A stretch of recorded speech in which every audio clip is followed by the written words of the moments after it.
Je suis fier surtout du début de match où il a gagné le premier set 6-2, il a pu même gagner 6-0 et il a mené le break au deuxième et c'est dommage, après il a un peu baissé d'intensité, donc il n'y avait plus cette puissance de frappe et sa balle est giclée plus comme au premier set et du coup Sinner il a pu un peu imposer son jeu. Mais je suis très fier du tournoi aussi, du tournoi qu'il a fait, c'était exceptionnel. Bon, les 3 premiers tours, le public il était exceptionnel. Même là au 3e tour, j'ai jamais vu ça. Donc j'ai assisté à beaucoup de matchs, j'ai jamais vu un public pareil. C'était une énergie de fou et c'était vraiment dur à battre Corentin avec le public comme ça. Et hier par contre, sur le central, c'était pas la même chose. Il n'y avait pas cette ambiance, c'était loin des tours qui c'était avant. Donc s'il y avait un public comme à Suzanne, je pense qu'il ne sera pas cette baisse d'intensité qui est arrivée au 2e set, que Ko il pouvait tenir un peu plus, quoi.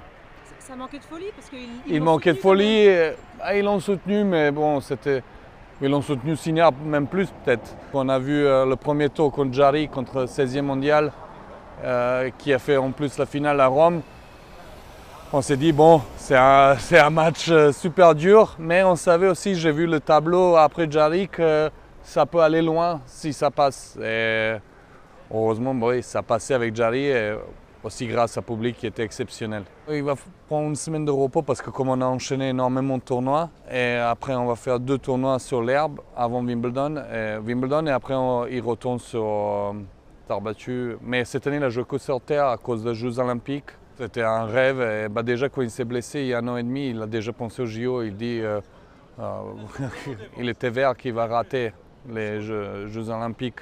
Mais donc, chez lui, c'était même obsession. Les 2 derniers mois, on a regardé chaque semaine le classement des autres Français et combien de points il faut qu'il marque. Et il a joué énormément de tournois. Donc, il a fait, je n'ai pas compté, mais peut-être dizaines de tournois. Et on a joué presque chaque semaine. C'était vraiment un grand objectif. Et là, oui, là, il est content et ça joue chez lui. Il habite à 5 minutes d'ici. Et chez lui, oui, c'était un rêve d'enfance. On savait déjà bien en avance que Mannarino, il ne va pas faire les JO. Comme lui et terre battue, c'est pas une histoire d'amour. Mannarino, on le voit tous les jours.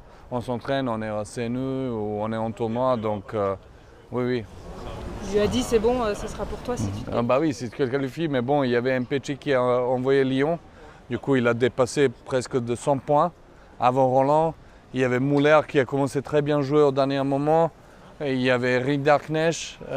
Donc c'était vraiment une course très serrée.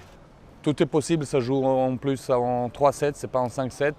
Du coup, c'est plus facile de battre des joueurs très forts. Parce que gagner un joueur de top 3 en 5-7, c'est une différente histoire. Donc, et du coup, sur le lancer, oui, là, il est déjà 56e mondial et on espère déjà pour US Open qu'il tente tête série et après, ça change énormément au niveau de tableau, au niveau tirage au sort. Après, ça ouvre les portes pour aller plus loin.